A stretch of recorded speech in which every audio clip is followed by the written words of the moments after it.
Hello, and welcome to Boardgame Basecoats. Today we're playing through Le Petit Parisien, and the setup is slightly different, just because if you go this configuration, it's a bit easier to see. Let's get started. Paris, 1889. Thanks to its network of gas streetlights, Paris had already been known as the City of Lights since the beginning of the 1800s. But the implementation of electric lighting left the entire globe awestruck. Alright, so let's get started. The game is set in two phases. In this first phase, you have the choice of either getting a tile, or getting a building tile, or playing the street tile from your hand. So here the sun is going ahead and picking up a building tile. So the street tile is hidden information from the other player. We, of course, are able to see it. Moon is also picking up a building tile.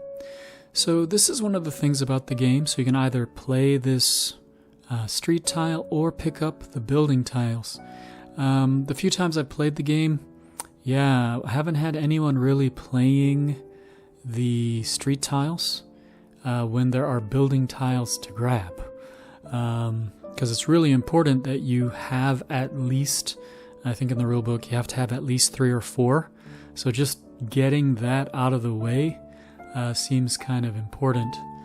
Now, and because of the way you score your points, you might think, well, okay, let me pick up my minimum number of building tiles, and then I'll start playing the street tiles, and just let the other person just pick them up. So I think there's the back and forth that way, but honestly, I think it would almost require both players really knowing that rule. So initially when I play this with other people, I just say, okay, the first thing we'll do here is just pick up the building tiles, and not really worry about the street tiles until we have the building tiles. I think this just simplifies it, because this game does have two distinct phases. By kind of separating this first phase into basically two phases, I think this really just simplifies things. So pick up all the building tiles first, and then we'll lay down the street tiles. And then I think this really helps the second phase, where we're either playing a building or grabbing one of the special ability postcards. I think this really does keep it simple. Alright, so as you can see here, it does move very quickly. So this is a game where you can play basically a practice game, and the second time, the third time, the game is great. Now here you can see the moon player hasn't picked up that last tile, because obviously they're going to pick it up according to how we're playing it here. So he's just going to leave it there and play his street tile. Of course, it's almost kind of daring the sun player to pick it up. But do they really want to? Because any remaining tiles would be scored against you. So would the sun player pick it up? Not necessarily. So again, I think with both players experienced, this back and forth would definitely be something to play with. But here we have the sun player playing their street tile. Oh, and our street lamp. So if you notice, the street tiles can have up to 3 colors. So as the moon player, you can only play on blue and purple. So that's where your buildings will go. So you play a tile and pick up another street tile. As the sun player, you can only play on the orange or purple and not the blue. So basically purple is like the wild area. So placing down the street tiles definitely makes a difference. But it's not just the colors, it is also the street lamps themselves. Now, I'm using these yellow cubes here so to really help us visualize those street lamps.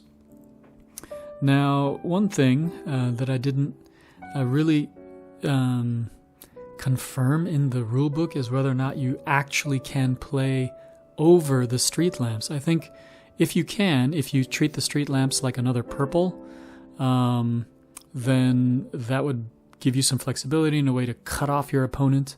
I don't think technically you can, though. There are some postcard abilities that do let you play over the street lamps, because it's not purple, it is gray. So another thing to consider. But as you can see here, playing the yellow cubes onto those lamps, I think really does help the visual look of the game, especially for our camera here anyway. So here we are. As you can see, again, the turns just go really quickly as you lay out these tiles. And again, you're always keeping in mind, okay, I'm going to be playing buildings. I can only play them on my color or purple. So you're almost wanting to trap your opponent while at the same time making sure you have enough spaces, but you're also thinking about, okay, these lamps, they need to be adjacent to your buildings, and it's not diagonally adjacent. It has to be north, west, east, and south only. So definitely a consideration there. And it's actually one of the cool things that I do appreciate about it, because it's not just one thing to consider. So as for the pieces of this game to think about, you have to think about the shape of the buildings, you have to think about the colors of the tiles, and you have to think about the placement of those lamps. So how scoring will work is you take the size of the building and you'll multiply it by the number of lamps adjacent to it. So you definitely need to think about where those lamps are. And if you are hate drafting or hate placing, that is something that can definitely affect the enjoyment of the game. For myself, I don't really hate draft or hate place. I concentrate more on trying to keep my own options open, because really, once you get onto that path of trying to block your opponent, I find that what happens is the city just becomes very hostile and you can't place anything. And then one of the power postcards here, where you just ignore the negative costs of those buildings, just becomes the most important card in the game. So anyway, keeping it positive, I think is the way to go. That said, there we go. Moon has run out of the city tiles there. So this brings us close, and there it is. So this technically would be the end of our second round here. So he's going to go ahead and pick up that last tile. That will signify that, yep, we have finished the first phase. All right, so we'll then move on to the second. So here we are, second phase, not the fourth. So it is during the second phase that we switch gears here. We are now going to place our buildings. Now, did we think ahead properly to do this? And again, as the sun player here, you can place over orange and purple. I'll tell you right now, I already know the mistake that I made for this player. That's okay. Now, you'll place these wooden tokens on top of your buildings. Now, these serve as chimneys. I think in my unboxing I called them, I said they kind of look like trench coat dudes with weird hats or funny rabbits or something. But these are actually chimneys.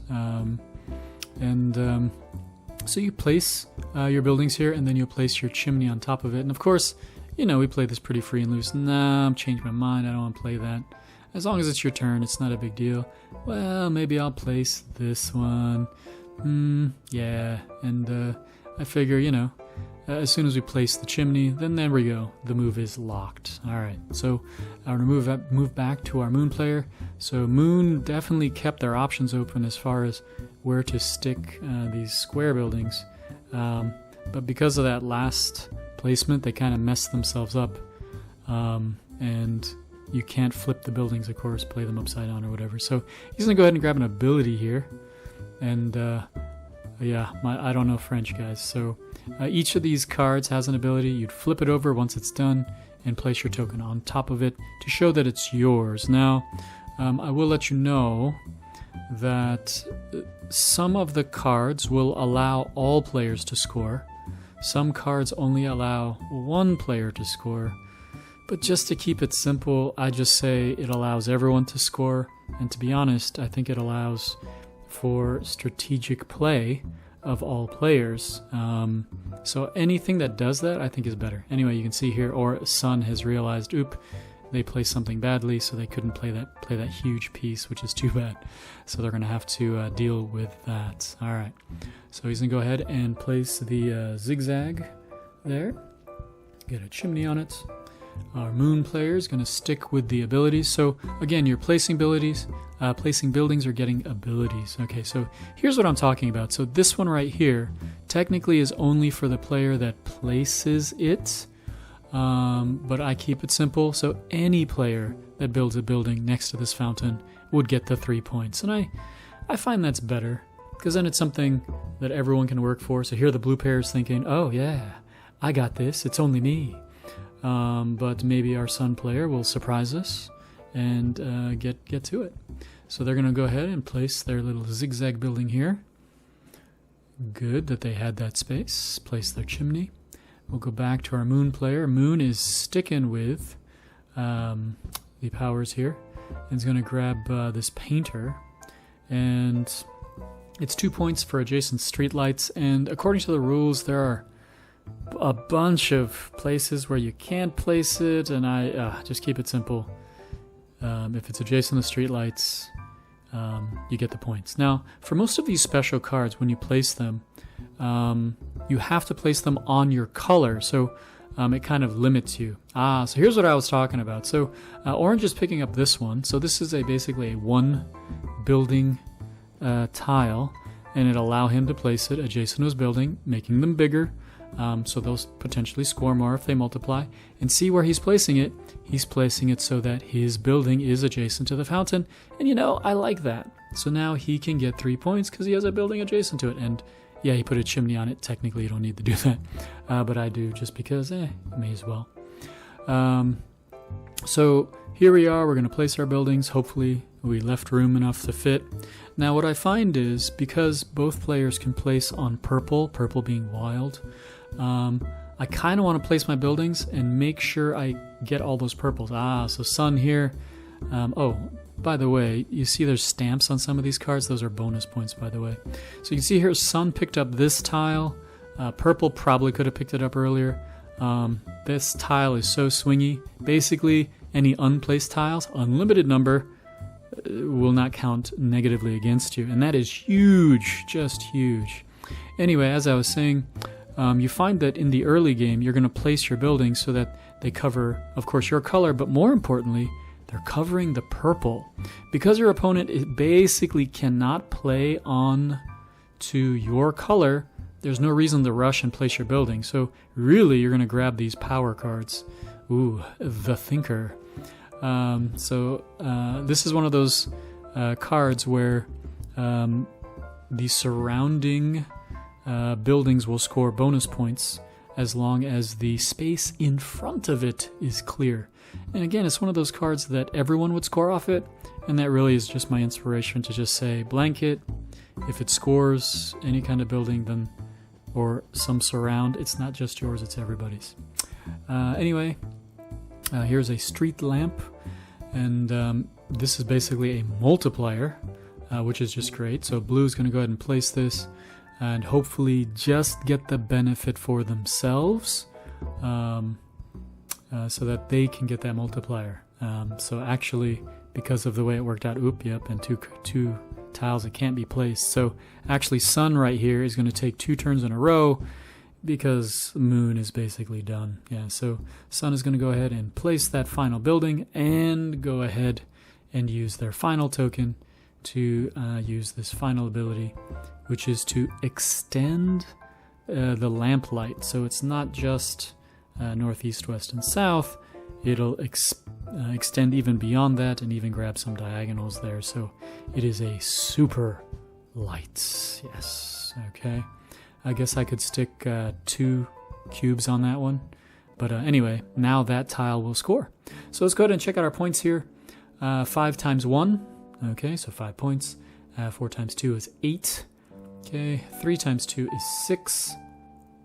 6 times 2 is 12. And 5 times 0, is 0. No lamps there. All right, so there's our initial points for our sun player. Moon player, 5 times 1 is 5. 5 times 4 is 20. Big points there. 4 times 2 is 8. 4 times 1 is 4. All right, so all the buildings that were played scored, which is great. Let's go ahead and start looking at our cards. So our light here doesn't give any extra points either way, so we just leave that. Our thinker here gives 7 points straight up to our sun player, plus 1 because of the stamp. All right, no extra points there for that light. Over here, our painter gives 2 points plus 1 for the stamp. Ugh, huge miss right here, so minus 6 points. This is huge if you guys cannot play your buildings. Terrible, terrible. So make sure you play those buildings. Swinging to the other side, no extra points here for our newsstand. Over here, this was huge. Saved him, but also has a stamp, so another bonus point. No extra points here for the Metropolitan. And then our Fontaine again. Sun normally wouldn't get 3 points, but I gave it to him. And our moon player got 6. And of course, no minus points because Sun basically was freed. So our final tally comes to 43. So Sun won it. So that is it. I do like the game. I think the more you play it, the more you know it. I think there's more strategy. And I hope you'll check it out. Thanks a lot. Bye.